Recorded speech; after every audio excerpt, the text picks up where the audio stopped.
বর্তমান বাংলাদেশ ক্রিকেটে গতির ঝড় দেখছেন? তাসকিন আহমেদের আগ্রাসন কিংবা তরুণ নাহিদ রানার 150 কিমি গতির সব ভয়ঙ্কর বাউন্সার, এসব দেখে আমরা রোমাঞ্চিত হই।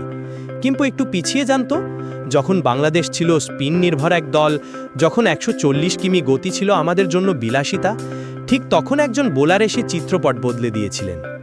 তাসকিন কিংবা নাহিদ রানাদের আজকের এই গতির রাজত্বে গত দশকের রাজা ছিলেন বাগেরহাটের এই ছেলেটি, যার স্লিঙ্গি অ্যাকশন আর এক্সপ্রেস গতিতে পরাস্ত হয়েছে বিশ্বের বাঘা বাঘা ব্যাটাররা। তিনি আর কেউ নন, আমাদের speed star Rubel Hossain. Cricket মাঠে যখন রুবেল হোসেন দৌড়ে আসতেন, গ্যালারিতে তখন গতির রোমাঞ্চ। স্টাম্প উপড়ে ফেলা সেই ইয়র্কার আর উইকেটের পর 2 হাত ছড়িয়ে সেই বুনো উল্লাস। কিন্তু এসবই এখন কেবল স্মৃতি।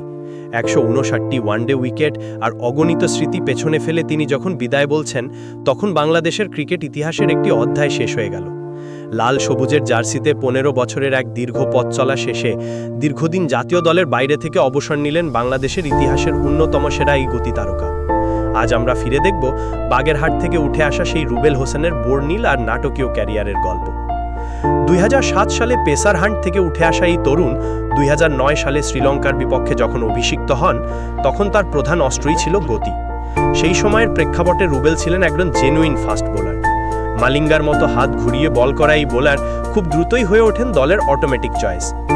রুবেলের ক্যারিয়ারের কথা উঠলে 2015 বিশ্বকাপের সেই অ্যাডিলেড ওভালের কথা না বললেই নয়।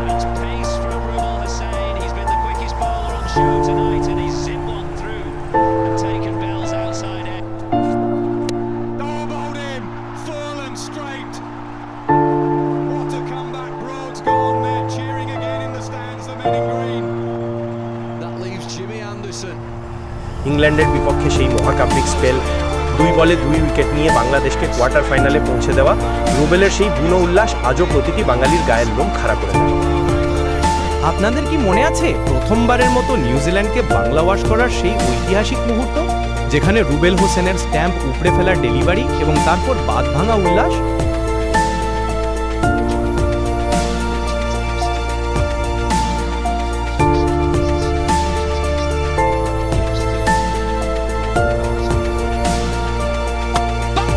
রুবেলের সেই উদযাপনটি আজও ক্রিকেট ভক্তদের স্মৃতিতে অম্লান রয়েছে।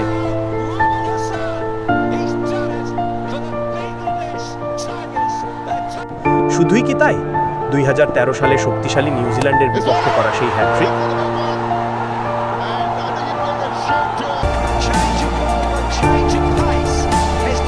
মিরপুরের গ্যালারি যখন রুবেল রুবেল চিৎকারে ফেটে পড়ছিল, তখন রুবেল প্রমাণ করেছিলেন কেন তিনি দলের অপরিহার্য।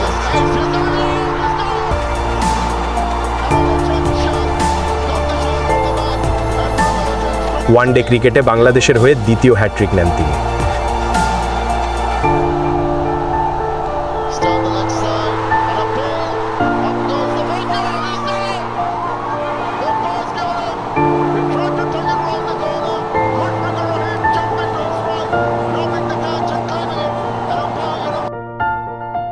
সাফল্যের মুদ্রার উল্টোপিঠও দেখতে হয়েছে রুবেলকে।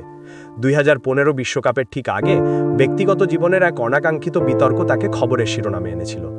আইনি জটিলতা আর সমালোচনা তাকে মানসিকভাবে ভেঙে ফেলার চেষ্টা করেছিল, কিন্তু রুবেল দমে যাননি। সব ঝড় সামলে মাঠে ফিরেছিলেন এবং পারফরমেন্স দিয়েই নিন্দুকদের জবাব দিয়েছিলেন।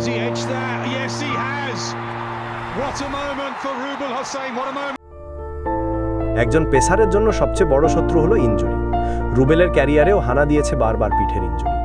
শেষ দিকে এসে তরুণদের ভিড়ে দলে জায়গা পাওয়াটাও হয়ে উঠেছিল কঠিন, কিন্তু রুবেল সবসময় ছিলেন লড়াকু এক সৈনিক। অবশেষে বিদায় বেলায় তিনি কোনো আক্ষেপ রাখেননি। তার সেই রিভার্স সুইং আর আগ্রাসী মেজাজ মিস করবে বাংলাদেশের।